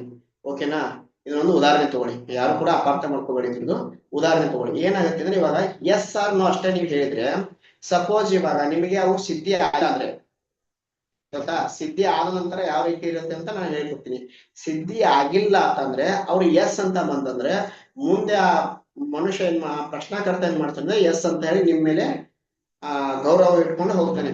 ಆ ಆದ ಉತ್ತರ ಅಲ್ಲಿ ನೋವು ಅಂತಂದ್ರೆ ಏನ್ ಮಾಡ್ತೀರಾ? ಆಗಲ್ಲ ಅವಾಗ. ಸೊ ಆ ಕಾರಣಕ್ಕೆ ಇಲ್ಲಿ ಏನ್ ಮಾಡ್ಬೇಕಂದ್ರೆ ಫಸ್ಟ್ ನೀವು ಕವಡೆಗಳು ನಮ್ಗೆ ಸಿದ್ಧಿ ಆಗಿದಾವ ಇಲ್ವಾ ಅದನ್ನ ತಿಳ್ಕೊಬೇಕು. ಅದನ್ನ ಯಾವ ರೀತಿ ತಿಳ್ಕೊಬೇಕು, ಅದನ್ನ ಏನಿಲ್ಲ ಅನ್ನೋದು ಕ್ಲಾಸ್ ಅಲ್ಲೇ ನಿಮ್ಗೆ ಅಪ್ಲೈ ಮಾಡಿ ತೋರಿಸ್ತೀನಿ. ಅದನ್ನ ಕ್ಲಾಸ್ ಅಲ್ಲಿ ಅಪ್ಲೈ ಮಾಡಿ, ಕ್ಲಾಸ್ ಅಲ್ಲಿ ಯಾವ ರೀತಿ ನಿಮಗೆ ಅಪ್ಲೈ ಮಾಡಿದಾಗ ಯಾವ ರೀತಿ ಕುಂಡ್ಲಿಯನ್ನ ಹಾಕಿ, ಒಂದು ಪ್ರಶ್ನಾ ಕುಂಡ್ಲಿಯನ್ನ ಹಾಕಿ, ಆ ಪ್ರಶ್ನಾ ಕುಂಡ್ಲಿಯ ಮೇಲೆ ಆದ್ರೆ ನಾನು ಟೈಮ್ ಅಭಾವ ಇರ್ತದೆ, ಒಬ್ಬೊಬ್ರದನ್ನು ಕೂಡ ನಿಮ್ದು ಪ್ರಶ್ನೆಯನ್ನು ನಾನು ತಗೋತೀನಿ, ಏನು ಸಮಸ್ಯೆ ಇಲ್ಲ ಅದರಲ್ಲಿ. ಆಯ್ತಾ? ನಿಮ್ಗೆ ಎಂತದೇ ಸಮಸ್ಯೆ ಇರಲಿ, ಯಾವುದೇ ಸಮಸ್ಯೆ, ಒಂದು ಉದ್ಯೋಗದ ಸಮಸ್ಯೆ ಇರಲಿ, ಒಂದು ಏನೇ ಒಂದು ಸಮಸ್ಯೆ ಅಥವಾ ಹಣಕಾಸು ಬರೋದಿರಲಿ, ಯಾವುದೇ ಒಂದು ಪ್ರಶ್ನೆ ಇದನ್ನು ಕೂಡ ನೀವು ಬರ್ದಿಟ್ಕೊಂಡು ಈ ಕ್ಲಾಸ್ ಅಲ್ಲಿ ನನಗೆ ಪ್ರಶ್ನೆ ಹಾಕಿ ಕೇಳ್ಬೋದು. ಅದು ಎಸ್ ಆಗತ್ತಾ ನೋ ಆಗತ್ತಾ, ನೋ ಆದ್ರೂ ಕೂಡ ಏನ್ ಪ್ರಾಬ್ಲಮ್ ಆಗುತ್ತೆ ಇದರಿಂದ, ಯಾಕೆ ನಮಗೆ ದುಡ್ಡು ಬರ್ತಾ ಇಲ್ಲ ಅನ್ನೋದು ಕೂಡ ಇದರಲ್ಲಿ ಅಪ್ಲೈ ಮಾಡ್ಬೋದು. ಅಥವಾ ಯಾಕೆ ಜಾಬ್ ಆಗ್ತಾ ಇಲ್ಲ, ನಮಗೆ ಜೀವನದಲ್ಲಿ ಯಾಕೆ ಕಷ್ಟಗಳು ಬರ್ತಾ ಇದಾವೆ ಅದನ್ನು ಕೂಡ ಈ ಕವಡೆಗಳಲ್ಲಿ ತಿಳ್ಕೊಬಹುದು. ಯಾವ್ದ್ರಲ್ಲಿ 12 ಕವಡೆಗಳಲ್ಲಿ ನೀವು ತಿಳ್ಕೊಬಹುದು. ಈ 108 ಕವಡೆಗಳಲ್ಲಿ ಏನಿಲ್ಲ, ದಂಪತಿ ಕುಂಡ್ಲಿ ಹಾಕ್ಬಹುದು. ಅದರಲ್ಲಿ ನೋಡಿ, ನಮಗೆ ಮೇನ್ ಬೇಕಾಗಿರೋದು ಏನಂದ್ರೆ, ಇವಾಗ ಜ್ಯೋತಿಷ್ಯ ಶಾಸ್ತ್ರದಲ್ಲಿ ಬಹು ಪ್ರಾಮುಖ್ಯತೆ ಆಗಿದ್ದದೇ ನಮಗೆ ಕವಡೆ. ಇದು ಯಾವ್ದಂದ್ರೆ ದಂಪತಿ ಕುಂಡ್ಲಿ ಮೇನು. ಯಾಕೆ ದಂಪತಿ ಕುಂಡ್ಲಿಯನ್ನು ನಾನು ಹೇಳ್ತಾ ಇದ್ದೀನಿ ಅಂದ್ರೆ, ದಂಪತಿಗಳಿಗೆ ಇವಾಗ ನೋಡಿ, ಇವಾಗ ಒಬ್ಬ ಜ್ಯೋತಿಷ್ಯದವನು ಏನ್ ಮಾಡ್ತಾನಂದ್ರೆ, ಒಂದು ಹುಡುಗ ಹುಡುಗಿ ಜೀವನದ ಜೊತೆಗೆ ಆಟ ಆಡ್ತಾ ಇರ್ತಾನೆ. ಅಂದ್ರೆ ಒಂದು ಮುಹೂರ್ತ ಪ್ರಕರಣ ಆಗಿರ್ಬೋದು, ಅಥವಾ ಅವರಿಗೆ ಕುಂಡಲಿಯಲ್ಲಿ ಸಾಲಾವಳಿಯನ್ನ ತೆಗೆಯುವ ಟೈಮಲ್ಲಿ ಆಗಿರ್ಬೋದು. ಎರಡೂ ಟೈಮಲ್ಲಿ ಏನಾಗುತ್ತೆ ಅಂದ್ರೆ, ಅಲ್ಲಿ ಅವನ ಜೀವನ ಜೊತೆಗೆ ಆಟ ಆಡ್ದಂಗೆ ಆಗುತ್ತೆ. ಸೊ ಆ ಕಾರಣಕ್ಕಾಗಿ ನಾವು ಜ್ಯೋತಿಷ್ಯದವರು ತಿಳ್ಕೊಂಡು ಕೂಡ ನಾವು ಆ ರೀತಿ ತಪ್ಪು ಮಾಡಬಾರ್ದು. ಸೊ ಆ ಕಾರಣಕ್ಕಾಗಿ ಇಲ್ಲಿ ಏನ್ ಮಾಡ್ಬೇಕಂದ್ರೆ, ನೀವು ದಂಪತಿ ಕುಂಡ್ಲಿಯನ್ನ ಹಾಕೋದು ಕಲ್ತ್ಕೊಂಡು, ಆ ದಂಪತಿ ಕುಂಡ್ಲಿ ಹಾಕಿದ ಅಪ್ಲೈ ಬಂದಾಗ ಏನಾಗುತ್ತೆ, ಮತ್ತೆ ನಾನು 700 ಸೂತ್ರಗಳನ್ನು ಕೊಡ್ತೀನಿ ಅಂತ ಹೇಳಿದೀನಿ. ಆ 700 ಸೂತ್ರಗಳು ನೀವ್ ಹೆಂಗಂದ್ರೆ, ಒಂದು ಪ್ರಶ್ನಾಕರ್ತ ಬಂದಾಗ ಏನಾಗುತ್ತೆ ಅಂದ್ರೆ, ನಿಮ್ಮ ಹತ್ರ ಕೇಳಿ ಎಷ್ಟೋ ಜ್ಯೋತಿಷ್ಯರಂತ ಹೋಗಿ ಬಂದಿರ್ತಾರ ನಾವು. ಎಷ್ಟೋ ಜ್ಯೋತಿಷ್ಯರಂತ ಹೋಗಿ ಪ್ರಶ್ನಾಕುಂಡ್ಲಿ ಆಗಿ ಪರಿಹಾರಗಳನ್ನ ಮಾಡ್ಕೊಂಡು ಎಲ್ಲವನ್ನು ಕೂಡ ಮಾಡ್ಕೊಂಡ್ ಬಂದಿರ್ತೀನಿ. ಲಾಸ್ಟ್ಗೆ ನಾ ಏನ್ ಮಾಡ್ಬೇಡಿ, ನಾನು ಹೇಳಿರ್ತಕ್ಕಂಥ ಸೂತ್ರಗಳನ್ನ ಒಂದು ಬುಕ್ ಅಲ್ಲಿ ಬರೆದು ಕೊಟ್ಟು ಅವನಿಗೆ ಅಪ್ಲೈ ಮಾಡಕ್ಕೆ ಹೇಳಿ ಸಾಕಷ್ಟೇ. ಮತ್ತೆ ಏನು ಬೇಡ ಇದರಲ್ಲಿ. ಅವನಿಗೆ ನಿಮಗೆ ರಿಟರ್ನ್ ಆಗಿ ನಿಮಗೆ 21 ಡೇಸ್ ಅಲ್ಲಿ ಬಂದು ಹೇಳ್ತಾನೆ, ನಮ್ದು ಈ ರೀತಿ ಲೈಫ್ ಟರ್ನ್ ಆಯ್ತು ಅಂತ ಹೇಳ್ತಾನೆ. ಸೊ ಆ ಕಾರಣಕ್ಕಾಗಿ ಇಲ್ಲಿ 3 ವಿಧಗಳಾಗಿ ಜ್ಯೋತಿಷ್ ಅಂದ್ರೆ ಕವಡೆ ಜ್ಯೋತಿಷ್ಯಗಳನ್ನ ನಾವು ಹೇಳ್ಕೊಡ್ತಾ ಇದೀವಿ. ಮುಂದೆ ನಮಗೆ ಏನಾದ್ರು ನಮ್ಮ ಸಂಸ್ಥೆ ಕಡೆಯಿಂದ ಪರ್ಮಿಷನ್ ಸಿಕ್ಕರೆ ಅದನ್ನು ಕೂಡ ಒಂದು 6 ಕವಡೆ ಆಗಿರ್ಬೋದು, ಮತ್ತೆ ಬೇರೆ ಬೇರೆ 54 ಕವಡೆ ಆಗಿರ್ಬೋದು, ಎಲ್ಲವೂ ಕೂಡ ನಾವು ಇದರಲ್ಲಿ ಹೇಳ್ಕೊಡ್ತೀವಿ. ಕವಡೆಗಳಿಂದ ಏನು ಲಾಭಗಳಿದಾವೆ ನೋಡಿ. ಕವಡೆ ಅಂತ ನಾನು ಯಾಕೆ ತಗೊಂಡಿದ್ದೀನಿ ಅಂದ್ರೆ, ಮೊದಲಿಗೆ ನೋಡಿ, ನಮ್ಮ ಸಂಸ್ಥೆಯಿಂದ ಪ್ರಪ್ರಥಮವಾಗಿನೇ ಕವಡೆ ಜ್ಯೋತಿಷ್ಯ ಶಾಸ್ತ್ರವನ್ನ ತೆಗೆದುಕೊಂಡಿದ್ದೀನಿ. ನಾವು ಇನ್ನೂವರೆಗೆ ಅದನ್ನು ಆಫ್ಲೈನ್ ಕ್ಲಾಸ್ ಮಾಡಿದ್ದೀವಿ. ಸಂಸ್ಕೃತ ಆಗಿರ್ಬೋದು, ವೇದಾಧ್ಯಯನ ಆಗಿರ್ಬೋದು, ಇವೆಲ್ಲವೂ ಕೂಡ ನಾವು ಏನ್ ಮಾಡಿದೀವಿ ಅಂದ್ರೆ ಆಫ್ಲೈನ್ ನಲ್ಲಿ ಮಾಡ್ತಾ ಇದೀವಿ. ಎಲ್ಲವೂ ಕೂಡ ಮಾಡ್ತಾ ಇದೀವಿ. ಬಟ್ ಇದನ್ನ ಪ್ರಪ್ರಥಮವಾಗಿ ನಮ್ಮ ಸಂಸ್ಥೆ ಕಡೆಯಿಂದ ಏನಾಗಿದೆ ಅಂದ್ರೆ, ಕವಡೆ ಜ್ಯೋತಿಷ್ಯ ಶಾಸ್ತ್ರವನ್ನ ನಾವು ಇದನ್ನ ತಗೊಳ್ತಾ ಇದೀವಿ. ಸೊ ಏನಾಗುತ್ತೆ ಅಂದ್ರೆ, ಇನ್ನೊಂದು ಏನಂದ್ರೆ, ನಮಗೆ ಇನ್ನು ಎಲ್ಲರೂ ಕೂಡ ಸರ್ಟಿಫಿಕೇಟ್ ಗಳಂತ ಹೇಳಿ ಮಾತಾಡ್ತಾರೆ. ಸರ್ಟಿಫಿಕೇಟ್ ಕೊಡ್ತೀರಾ ಅಂತ ನನ್ನೂ ಕೂಡ ಎಷ್ಟು ಜನ ಕೇಳಿದ್ದಾರೆ. ಬಟ್ ಇಲ್ಲಿ ಏನಾಗುತ್ತೆ ಅಂದ್ರೆ, ಸರ್ಟಿಫಿಕೇಟ್ಗಳು ನಮ್ಮ ಹತ್ರ ಇರೋದು ಒರಿಜಿನಲ್. ಅಂದ್ರೆ ಯಾವ ರೀತಿ ಅಂದ್ರೆ, ಮೇನ್ ಮೂಲತಃ ಯೂನಿವರ್ಸಿಟಿ ಕಡೆಯಿಂದ ನಮ್ದು ಸರ್ಟಿಫಿಕೇಟ್ ಬರುತ್ತೆ. ನಮ್ದು ಇದು ಸಂಸ್ಥೆಯು ಕೂಡ ದತ್ತಿ ಇಲಾಖೆಯಿಂದ ಹೋಗಿ ಅದಾದ ನಂತರ ಏನಾಗುತ್ತೆ ಅಂದ್ರೆ, ನಮಗೆ ಯೂನಿವರ್ಸಿಟಿ ಕಡೆಯಿಂದ ನಿಮ್ಗೆ ಯಾವುದೇ ಒಂದು ಸರ್ಟಿಫಿಕೇಟ್ ಬಂದ್ರು ಕೂಡ ನಿಮ್ಗೆ ವಾಟ್ಸ್ಆಪ್ ಅಲ್ಲಿ PDF ಬರಲ್ಲ. ಸೊ ಆ ಕಾರಣಕ್ಕಾಗಿ ಇಲ್ಲಿ ಏನಾಗುತ್ತೆ ಅಂದ್ರೆ, ಸಂಸ್ಥೆ ವತಿಯಿಂದ ಯೂನಿವರ್ಸಿಟಿ ಕಡೆಯಿಂದ ಏನಾಗುತ್ತೆ, ಯೂನಿವರ್ಸಿಟಿ ಕಡೆಯಿಂದ ರಿಜಿಸ್ಟ್ರೇಷನ್ ಆಗಿ ಅದು ನಿಮಗೆ ಏನಾಗುತ್ತೆ ಅಂದ್ರೆ, ಅಲ್ಲಿ ಕುಲಪತಿ ಕಡೆಯಿಂದಾನೇ ನಿಮಗೆ ಯೂನಿವರ್ಸಿಟಿ ಬರುತ್ತೆ. ಯಾವುದೇ ಒಂದು ಸರ್ಟಿಫಿಕೇಟ್ ಆಗಿರ್ಬೋದು. ಅಂದ್ರೆ ಹೈಯರ್ ಕ್ಲಾಸ್ ಅಷ್ಟೇ, ಚಿಕ್ಕ ಪುಟ್ಟ ಕ್ಲಾಸ್ ಯಾವ್ದು ಕೂಡ ಸರ್ಟಿಫಿಕೇಟ್ ಬರಲ್ಲ ನಮ್ ಕಡೆ. ಅದು ನಮ್ಗೆ ಯಾವ್ದೇ ರೀತಿ ನೀವು ನಾರ್ಮಲ್ ಸರ್ಟಿಫಿಕೇಟ್ ಕೊಡಿ ಅಂತ ನಮ್ ಕಡೆ ಇರಲ್ಲ ಸರ್ಟಿಫಿಕೇಟ್. ನಮ್ ಕಡೆ ಏನಿದ್ರು ಹೈಯರ್ ಕ್ಲಾಸ್ ಯಾವ ಇರ್ತಾವಲ್ಲ, ಅದಕ್ಕೆ ಯೂನಿವರ್ಸಿಟಿ ಕಡೆಯಿಂದಾನೇ ನಿಮ್ಗೆ ಅಪ್ಲೈ ಆಗಿರುತ್ತೆ. ನಿಮ್ಗೆ PDF ಬರಲ್ಲ, ಡೈರೆಕ್ಟ್ ಆಗಿ ಆಫ್ಲೈನ್ ಕ್ಲಾಸ್ ಇಟ್ಟಿರ್ತೀವಿ ನಾವು. ಆಫ್ಲೈನ್ ಕ್ಲಾಸ್ ಅಲ್ಲೇ ಕೂಡ ನಾವ್ ಏನ್ ಮಾಡ್ತೀವಿ ಅಂದ್ರೆ ಸರ್ಟಿಫಿಕೇಟ್ ಕೊಡ್ತೀವಿ. ಮತ್ತೆ ಇನ್ನೊಂದು ಏನಂದ್ರೆ, ಇದರಲ್ಲಿ ದೀಕ್ಷೆ ಅಂದ್ರೆ, ನಾವು ಕವಡೆ ಸಿದ್ಧಿ ಆಗಿರ್ತಕ್ಕಂಥ ಕವಡೆಗಳನ್ನು ಇದ್ರ ಜೊತೆಗೆ ಮೂಲ ಗುರುಗಳಾಗಿರ್ತಕ್ಕಂಥವ್ರು ಅವ್ರ ಕಡೆಯಿಂದ ದೀಕ್ಷೆ ಇರುತ್ತೆ ನಿಮ್ಗೆ. ಆಫ್ಲೈನ್ ಕ್ಲಾಸ್ ಇರ್ತೀವಿ. ಆಫ್ಲೈನ್ ಕ್ಲಾಸ್ 1 ಡೇಸ್ ಇರುತ್ತೆ. ಅದ್ರ ಜೊತೆಗೇನೆ ಸಿದ್ಧಿ ಆದಂತ ಕವಡೆಗಳು, ಅದ್ರ ಜೊತೆಗೆ ಮತ್ತೆ ಇನ್ನೊಂದೇನಂದ್ರೆ ಸಿದ್ಧಿ ಆಗಿರ್ತಕ್ಕಂಥದ್ದು ದೀಕ್ಷೆ ಇರುತ್ತೆ.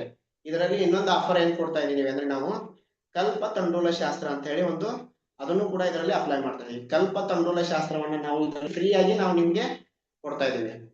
ಫ್ರೀ ಆಗಿ ಯಾಕೆ ಕೊಡ್ತಾ ಇದೀವಿ ಅಂದ್ರೆ, ಏನೋ ಗೊತ್ತಿಲ್ಲ, ದೇವಿ ಅಪ್ಪನೇನೋ ನಮ್ಮ ಗುರುಗಳ ಅಪ್ಪನೇನೋ ಗೊತ್ತಿಲ್ಲ, ನಾವು ಇದನ್ನ ಕಲ್ಪ ತಂಡೂಲ ಶಾಸ್ತ್ರವನ್ನ ಕೊಡ್ತಾ ಇದೀವಿ. ಅಂದ್ರೆ ಅಕ್ಕಿ ಶಾಸ್ತ್ರ ಅಂತ ಹೇಳ್ತಾರೆ. ಅಕ್ಕಿ ಶಾಸ್ತ್ರ ಮತ್ತು ಇದ್ರ ಜೊತೆಗೆ ಒಂದು ತೆಂಗಿನಕಾಯಿ ಬರುತ್ತೆ.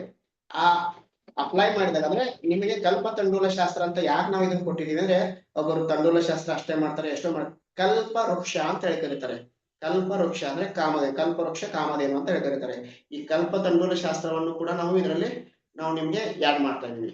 ಆ ಕಲ್ಪ ತಂಡೂಲ ಶಾಸ್ತ್ರ ಹೆಂಗೆ ಅಪ್ಲೈ ಮಾಡಿದಾಗ ನಿಮಗೆ ಯಾವ ರೀತಿ ನಿಮ್ಮ ಜ್ಯೋತಿಷ್ಯದ ಅವರ ಕ್ಲೈಂಟ್ ಗಳಿಗೆ ಯಾವ ರೀತಿ ಅಪ್ಲೈ ಮಾಡಿದಾಗ, ಮತ್ತೆ ಇದನ್ನ ಯಾವ ಟೈಮ್ ಹೇಳಬೇಕು ಅಂದ್ರೆ, ಕಲ್ಪ ತಂಡೂಲ ಶಾಸ್ತ್ರ ಕೂಡ ಟೈಮ್ಸ್ ಗಳಿದಾವೆ. ಆ ಟೈಮ್ ಅಲ್ಲಿ ಮಾತ್ರ ನೀವು ಏನ್ ಮಾಡ್ಬೇಕಂದ್ರೆ ಅದನ್ನ ಅಪ್ಲೈ ಮಾಡ್ಬೇಕು. ನೀವು ಅದ್ ಬಿಟ್ಟು ಬೇರೆ ಬೇರೆ ಟೈಮ್ ಅಲ್ಲಿ ನೀವು ಅಪ್ಲೈ ಮಾಡಿದ್ರೆ ಅದು ಆಗಲ್ಲ. ಮತ್ತೆ ಈ ಕವಡೆಗಳು ಕೂಡ ಅಷ್ಟೇ, ಎಲ್ಲಿ ಅಪ್ಲೈ ಮಾಡ್ಬೇಕು, ಯಾವ ರೀತಿ ಯಾವ ಜಾಗದಲ್ಲಿ ಅಪ್ಲೈ ಮಾಡ್ಬೇಕು, ಅಂತಾನು ಕೂಡ ಆ ಕ್ಲಾಸಲ್ಲಿ ಹೇಳ್ಕೊಡ್ತೀವಿ. ನೋಡಿ ಇವಾಗ ಸಪೋಸ್ ನೀವು ಮನೆಯಲ್ಲಿ ಅಪ್ಲೈ ಮಾಡ್ತಾ ಇದ್ರೂ ಕೂಡ ಅಲ್ಲೂ ಕೂಡ ಸಮಸ್ಯೆ ಆಗುತ್ತೆ. ಬಟ್ ಆಗ ಹಂಗಿಲ್ಲ, ಯಾವ ರೀತಿ ಅಪ್ಲೈ ಮಾಡ್ಬೇಕು, ಯಾವ ರೀತಿ ಅಪ್ಲೈ ಮಾಡಿದಾಗ ನಿಮಗೆ ತೊಂದರೆಗಳು ಅನುಭವಿಸಲ್ಲ. ಇವಾಗ ಏನಾಗುತ್ತೆ ಅಂದ್ರೆ ಸಪೋಸ್ ಇವಾಗ ಒಂದು ಪ್ರಶ್ನಾಕರ್ತ ಬಂದಿರ್ತಾನೆ, ಅವನ ಹತ್ರ ಏನು ಬ್ಲಾಕ್ ಮ್ಯಾಜಿಕ್ ಇರುತ್ತೋ ಅಥವಾ ಏನ್ ನೆಗೆಟಿವ್ ಇರುತ್ತೋ ಅದನ್ನು ಕೂಡ ಏನ್ ಮಾಡ್ಬೇಕಂದ್ರೆ ಏನಾಗುತ್ತೆ ಅಂದ್ರೆ ಅಲ್ಲಿ ಕರ್ಮದಲ್ಲಿ ಸಿಕ್ಕಾಕೋತೀರ. ಯಾವುದೇ ರೀತಿಯಿಂದ ನಾವು ಕರ್ಮವನ್ನ ಯಾರು ಕೂಡ ತಪ್ಸಕ್ಕಾಗಲ್ಲ. ಕರ್ಮವನ್ನ ನಾವು ಈ ಕ್ಲಾಸಲ್ಲೂ ಕೂಡ ಅದ್ನ ಹೇಳ್ತೀವಿ. ಹೆಂಗೆ ನಿಮಗೆ ಸಪೋರ್ಟ್ ಇರ್ಬೇಕು, ಸೇಫ್ಟಿ ಇರ್ಬೇಕು, ಆ ಸೇಫ್ಟಿಗೆ ಯಾವ ಮಂತ್ರ ಬೇಕು, ಕಟ್ಟು ಮಂತ್ರ ಬೇಕಾ ಅಥವಾ ಯಾವ ಮಂತ್ರ ಬೇಕಾ ಅನ್ನೋದು ಕೂಡ ಈ ಕ್ಲಾಸ್ ಅಲ್ಲಿ ಹೇಳ್ಕೊಡ್ತೀವಿ. ಸೊ ಆ ಕಾರಣಕ್ಕಾಗಿ ಇದರ ಜೊತೆಗೆ ನಾವು ಕಲ್ಪತಂಡೂಲ ಶಾಸ್ತ್ರವನ್ನು ಕೂಡ ಇದರಲ್ಲಿ ಆಡ್ ಮಾಡಿದ್ವಿ. ಇದು ಟೋಟಲ್ ಆಗಿ ಕ್ಲಾಸು 8 ದಿವಸ ಇರುತ್ತೆ. 8 ದಿವಸಗಳ ಕ್ಲಾಸು. 9ನೇ ಕ್ಲಾಸ್ ಏನಾಗುತ್ತೆ ಅಂದ್ರೆ ಪ್ರಶ್ನೋತ್ತರ ಕ್ಲಾಸ್ ಇರುತ್ತೆ. 8 ದಿವಸಗಳ ಕಾಲ ನೀವ್ ಏನ್ ಮಾಡ್ಬೇಕಂದ್ರೆ ಯಾವುದೇ ಕಾರಣಕ್ಕೂ ಪ್ರಶ್ನೆಯನ್ನ ಕೇಳಂಗಿಲ್ಲ. ಅಂದ್ರೆ ಪ್ರಶ್ನೆಯನ್ನ ಬರ್ದಿಟ್ಕೊಳ್ಳಿ. ಸಪೋಸ್ ಏನಾದ್ರು ಇಮಿಡಿಯೇಟ್ಲಿ ಪ್ರಶ್ನೆ ಇದ್ರೆ ಕೇಳ್ಬೋದು. ಇಲ್ಲ ಅಂತಂದ್ರೆ 9ನೇ ದಿವಸ ಏನಾಗುತ್ತೆ ಅಂದ್ರೆ ಪ್ರಶ್ನೋತ್ತರ ಕ್ಲಾಸ್ ಅಂತ ಇರುತ್ತೆ. ಆ ಪ್ರಶ್ನೋತ್ತರ ಕ್ಲಾಸ್ ಅಲ್ಲಿ ಅದು ಆ ದಿವಸ ಮಾತ್ರ ಪ್ರಶ್ನೋತ್ತರ ಕ್ಲಾಸೇ ಇರುತ್ತೆ. ಸೊ ಆ ಕಾರಣಕ್ಕಾಗಿ ಏನ್ ಮಾಡ್ಬೇಕಂದ್ರೆ ಅದನ್ನ 9 ದಿವಸಕ್ಕೆ ಕೊಟ್ಟೆ. ಮತ್ತು ನಮ್ದು ವಿಡಿಯೋಸ್ ಆಗಿರ್ಬೋದು, PDF ಆಗಿರ್ಬೋದು, ಎಲ್ಲವೂ ಕೂಡ ಸಿಗುತ್ತೆ. ವಿಡಿಯೋಸ್ ತಮ್ಮ ಮೇಲ್ಗೆ ಸಟ್ಟಾದ ಮೇಲ್ ಐಡಿಗೆನೆ ಬರುತ್ತೆ. ಮತ್ತು ಇದು PDF ಕೂಡ ಅಷ್ಟೇ. ನಿಮ್ಮ ಮೇಲ್ ಐಡಿ ಯಾವ್ದು ಯೂಟ್ಯೂಬ್ ಲಿಂಕ್ ಆಗಿರುತ್ತಲ್ಲ, ಆ ಲಿಂಕ್ ಆದ ಮೇಲ್ ಐಡಿಗೆ ನಿಮ್ಮ ಮೇಲ್ ಐಡಿ ಈ ವಿಡಿಯೋಸ್ ಸಿಗುತ್ತೆ.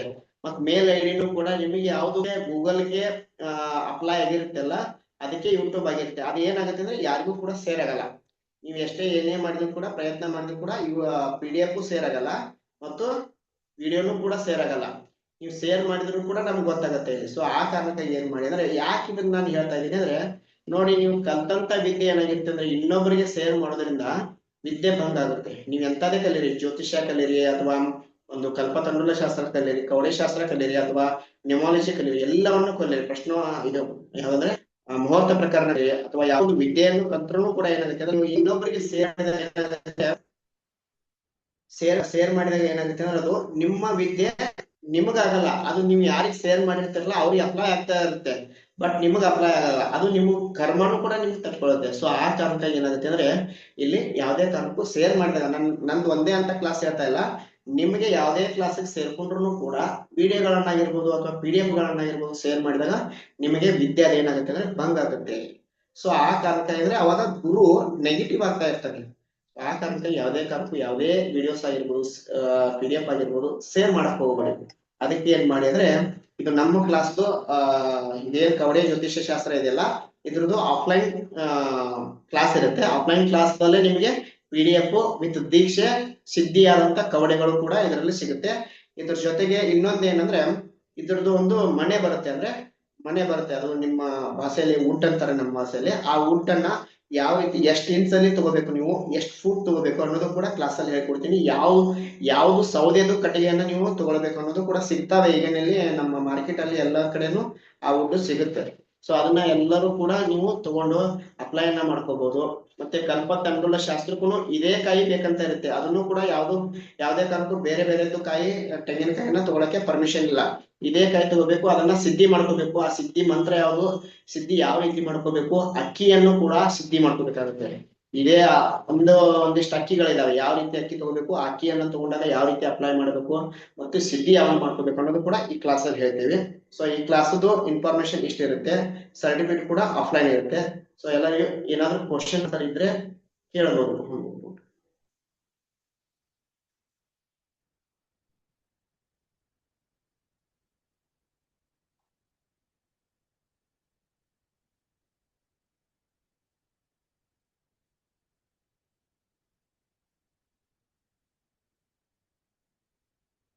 ಯಾರಿಗಾದ್ರೂ ಕ್ವಶನ್ ಇದ್ರೆ ಕೇಳಬಹುದು.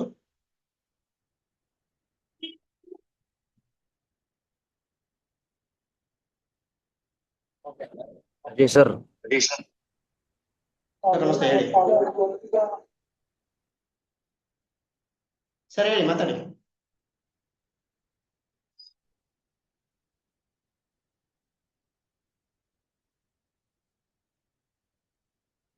ನೀವು ಕ್ಲಾಸ್ ಎಲ್ಲ 2 ದಿನದಲ್ಲಿ ಮುಗಿಯುತ್ತೆ ಸರ್.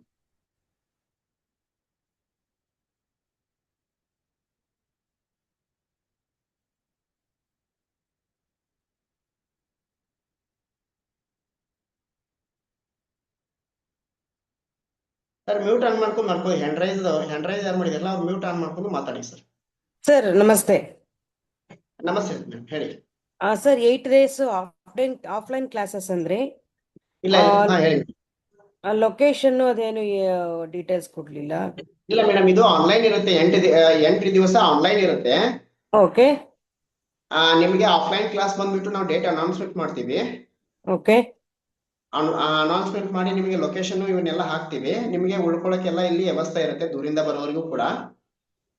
ಮತ್ತೆ ಇಲ್ಲಿ ನಿಮ್ಗೆ ಸರ್ಟಿಫಿಕೇಟ್ ಕೂಡ ಇಲ್ಲಿ ಯೂನಿವರ್ಸಿಟಿ ಕಡೆಯಿಂದ ನಿಮ್ಗೆ ಸಬ್ಮಿಟ್ ಆಗ್ತದೆ. ಆನ್ಲೈನ್ ಕ್ಲಾಸ್ ಇದ್ದಾಗ ಆನ್ಲೈನ್ ಮಾಡ್ಕೋಬಹುದು. ಅಲ್ಲ, ನಿಮ್ಗೆ ಸರ್ಟಿಫಿಕೇಟ್ ಮಾತ್ರ ನಿಮ್ಗೆ ಆಫ್ಲೈನ್ ಅಲ್ಲೇ ಸಿಗೋದು, ಆನ್ಲೈನ್ ಅಲ್ಲಿ ಸಿಗಲ್ಲ ಮೇಡಮ್. ಅಲ್ಲ ಅಂದ್ರೆ ಆಫ್ಲೈನ್ ಬಂದವ್ರು ಮಾತ್ರ ಸರ್ಟಿಫಿಕೇಟ್ ಸಿಗುತ್ತೆ, ಆನ್ಲೈನ್ ಅಲ್ಲಿ ನಾಲೆಡ್ಜ್ ಸಿಗಬಹುದು. ಇಲ್ಲ ಏನಿಲ್ಲ, ಅದು ಕೂಡ ಸಿಗುತ್ತೆ. ಅದನ್ನ ನೀವು ಬರಕ್ ಆಗಲ್ಲ ಅಂದವರು ನಾವು ಕೊರಿಯರ್ ಮಾಡ್ತೀವಿ ಅಷ್ಟೇ.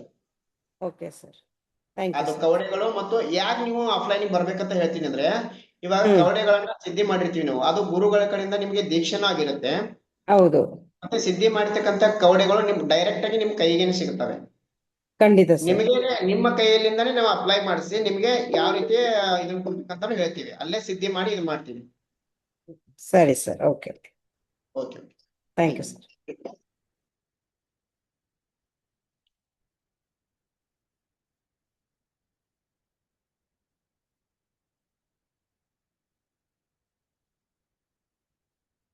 ಮತ್ತೆ ಅದಾದ್ರು ಕ್ವಶನ್ ಇದೆಯಾ?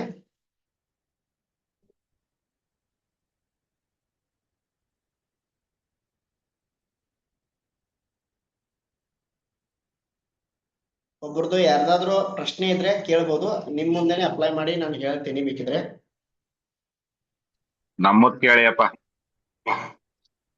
ಸರ್ ನಿಮ್ದೇ ಅದೇ ಕೇಳ್ಬೋದು. ರವಿ ಸರ್ ಯಾವಾಗ ಅದು ಈಗ ನಮ್ದೇ ಇರೋದು ಸಮಸ್ಯೆ, ನಿಮ್ಗೆ ಪರಿಹಾರ ಕೊಡ್ಬೇಕು ಈಗ ನಮಗ್ ಫಸ್ಟ್ ನೀವು, ಯಾಕಂದ್ರೆ ಅವತ್ತಿಂದ ಬಾಕಿ ಇದೆ ಅದು.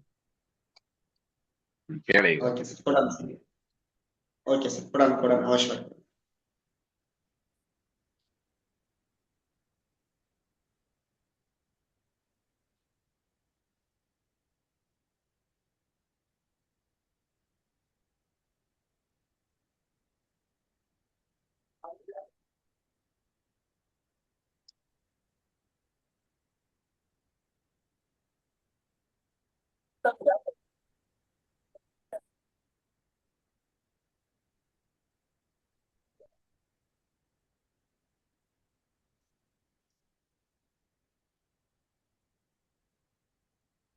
ಸರ್ ಪ್ರಶ್ನೆ ಹೇಳಿ. ಅದೇ ಈಗ ರವೀಶ್ ರಾಯ್ ಅನ್ನೋನು ದುಡ್ಡು ಯಾವಾಗ ಕೊಡ್ತಾನೆ? ಅವ್ರ ಹೆಸರೇನು? ರವೀಶ್ ರಾಯ್. ರವೀಶ್ ರಾಯ್.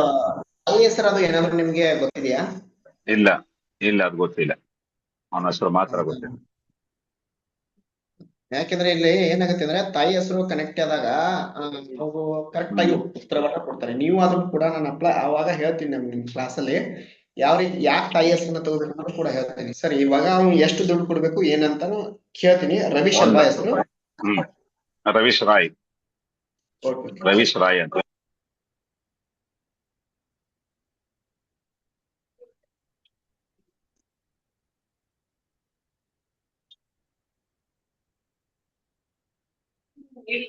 ನಿಮ್ಮ ಪ್ರಶ್ನೆಗೆ ಉತ್ತರ ಕರೆಕ್ಟ್ ಆಗಿ ಬಿದ್ದಿದೆ. ಇವಾಗ ಪ್ರಶ್ನೆ ಇವಾಗ ಕೇಳ್ತೀನಿ. ಏನಂತ ಬಂದ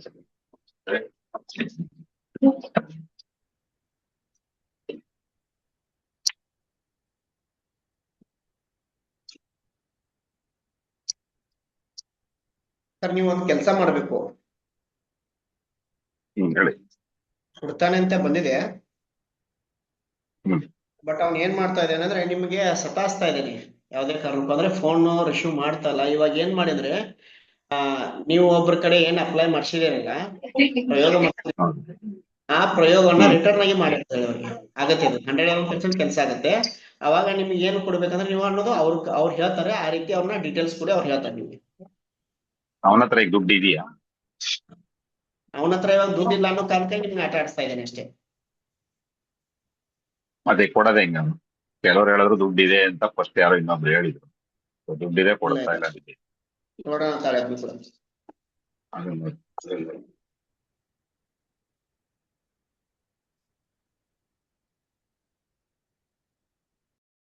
ನಿಮ್ಗೆ ಆಗ್ತಾ ಇದೆಯಾ? ಹೌದು ಸರ್. ಹಾ ತಮ್ಮ ಹೆಸರು ಮತ್ತು ತಮ್ಮ ತಾಯಿ ಹೆಸರು? ಸರ್ ನನ್ನ ಹೆಸರು ಶಿಲ್ಪಾ, ಹಾ ಮೇಡಮ್. ತಾಯಿ ಹೆಸರು ಬಂದು ವಿನೋದ ಅಂತ ಸರ್. ವಿನೋದನಾ? ಹೌದು ಸರ್.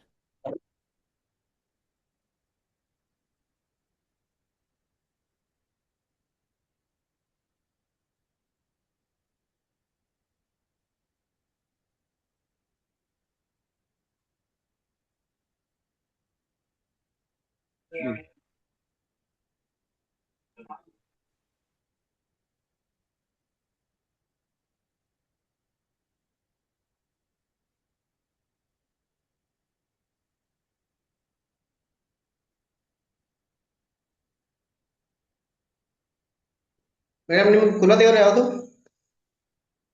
ಆಂಜನೇಯ ಪೂಜೆ ಮಾಡೋದು ಸರ್. ಮನೆ ಹ್ಮ್. ದೇವ್ರು ಮನೆ ದೇವ್ರು ಬಂದು ತಿರುಪತಿ ವೆಂಕಟರಮಣ ಸ್ವಾಮಿ ಸರ್. ದೇವಿ ಬಂದ್ಬಿಟ್ಟು? ದೇವಿ ಬಂದು ಬೇಗಳ್ಳಿ ಅಮ್ಮ. ಲಕ್ಷ್ಮಿ ಬರುತ್ತೆ ಹಾಸ್ಪಿಟಲ್ ಸರ್, ಲಕ್ಷ್ಮಿ ಬರುತ್ತೆ. ಓಕೆ.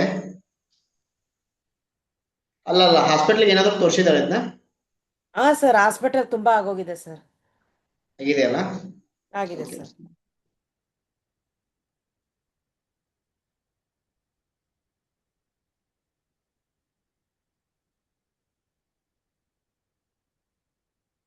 ನಿಮ್ಮ ಮನೆ ದೇವರಿಗೆ ಹರಕೆ ಕಟ್ಕೊಳ್ಳಿ ಅಮ್ಮ.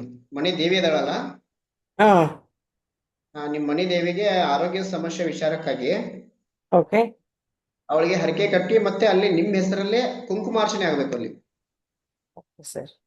ನಿಮ್ಮ ಲಕ್ಷ್ಮಿಗೆ. ನಕ್ಷತ್ರ ಮತ್ತು ಗೋತ್ರ ನಿಮ್ಮ ಹೆಸರು ಹೇಳ್ಬಿಟ್ಟು ಅರ್ಚಕರಿಗೆ ಅದನ್ನ ನೀವು ಏನ್ ಮಾಡಿದ್ರೆ ಹರಕೆ ಕಟ್ಟಿ ಕುಂಕುಮಾರ್ಚನೆ ಮಾಡ್ಕೊಳ್ಳಿ. ಆ ಕುಂಕುಮಾರ್ಚನೆ ಮಾಡಿರ್ತಕ್ಕಂಥ ಕುಂಕುಮ ಏನಿರುತ್ತಲ್ಲ, ಆ ಕುಂಕುಮವನ್ನ ತೆಗೆದುಕೊಂಡು ನೀವು ಪ್ರತಿನಿತ್ಯ ಹಚ್ಕೊಳ್ಳಿ. ಕ್ಲಿಯರ್ ಆಗುತ್ತೆ ಮೇಡಮ್. ಎಸ್ ಸರ್, ಖಂಡಿತ. Thank you sir. Okay madam, ಧನ್ಯವಾದ. ನಮಸ್ತೆ ಸರ್. ನಮಸ್ತೆ, ಹೇಳಿ. ಮಕ್ಕಳ ಮದುವೆ ಬಗ್ಗೆ ಕೇಳ್ಬೋದಾ? ಮಕ್ಕಳ ಮದುವೆ ಮಗಂದು. ಹೇಮಲತಾ ಅಂತ ನಾನು, ಮಗ ಲೋಹಿತ್ ಅಂತ. ಮಗ ಲೋಹಿತಾ? ಏಜ್ ಎಷ್ಟು ಮೇಡಮ್ ಅವ್ರಿಗೆ? ಒಂದು 11/10/1995. 11/10/1995. ಓಕೆ.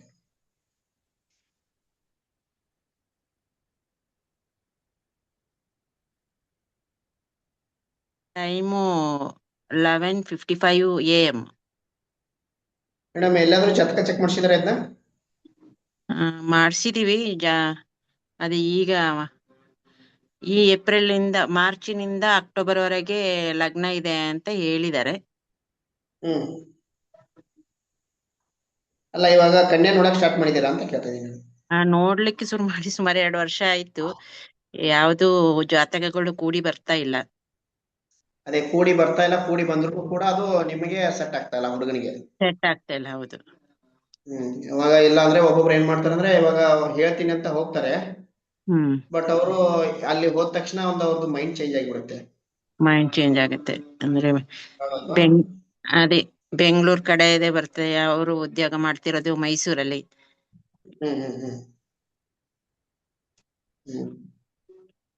ಆಗತ್ತೆ ಬಿಡಿ ಮೇಡಮ್, ಇನ್ನೊಂದು ಸ್ವಲ್ಪ ದಿವಸಲ್ಲೇ ನಿಮ್ಗೆ ಕನ್ಯಾ ಹುಡುಕಿ ಬರುತ್ತೆ. ನೀವು ಸ್ವಲ್ಪ ದಿವಸದಲ್ಲಿ ಅಂದ್ರೂ ಒಂದು 1.5 ತಿಂಗಳಲ್ಲೇ ಒಂದು ಬರುತ್ತೆ ಕನ್ಯಾ. ಅದನ್ನ ನೀವು ಕರೆಕ್ಟ್ ಆಗಿ ಜಾತಕವನ್ನ ಚೆಕ್ ಮಾಡಿಸ್ಕೊಂಡು ನೀವು ಓಕೆ ಅಂತ ಹೇಳಿ ಅವ್ರಿಗೆ ಕೂಡಿ ಬರುತ್ತೆ. ಮುಂದುವರಿಬಹುದು. ಸರಿ ಸರಿ ಎಲ್ಲಿಗೆ ಸರ್. ನೋಡಕ್ ಹೊಂಟ್ರು ಕೂಡ ನಿಮ್ಮ ಗುರುಗಳಿಗೆ ಆಗಿರ್ಬೋದು ಅಥವಾ ನಿಮ್ಮ ಕುಲದೇವರಿಗೆ ಆಗಿರ್ಬೋದು ಒಂದು ನಮಸ್ಕಾರ ಮಾಡ್ಕೊಂಡು ಹೋಗಿ, ಸಕ್ಸಸ್ ಆಗುತ್ತೆ ಕೆಲಸ. ಏನ್ ಗುರುಗಳನ್ನ ಹಿಡ್ಕೊಂಡಿದ್ರೆ ಅಂದ್ರೆ ನಿಮಗೆ ಯಾವ್ದೇ ಕಾರಣಕ್ಕೂ ಅವರು ಕೈ ಬಿಡಲ್ಲ. ಜೀವ ಸಮಾಧಿ ಆಗಿರ್ತಕ್ಕಂಥ ಗುರುಗಳನ್ನ ಹಿಡ್ಕೊಳ್ಳಿ, ಗುರುಗಳು ಯಾವ್ದೇ ರೀತಿಯಿಂದ ಕೈ ಬಿಡಲ್ಲ. Thank you. ಧನ್ಯವಾದ.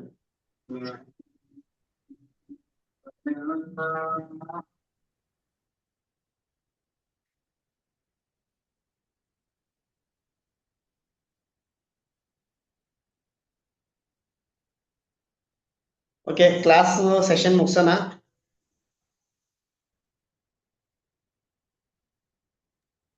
Okay okay madam.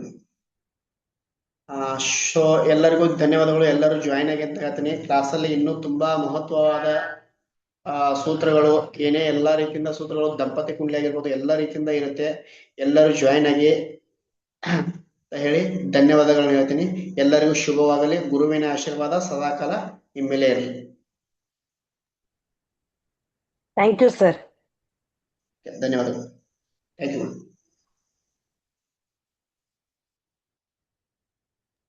ಧನ್ಯವಾದಗಳು. Thank you sir. Thank you.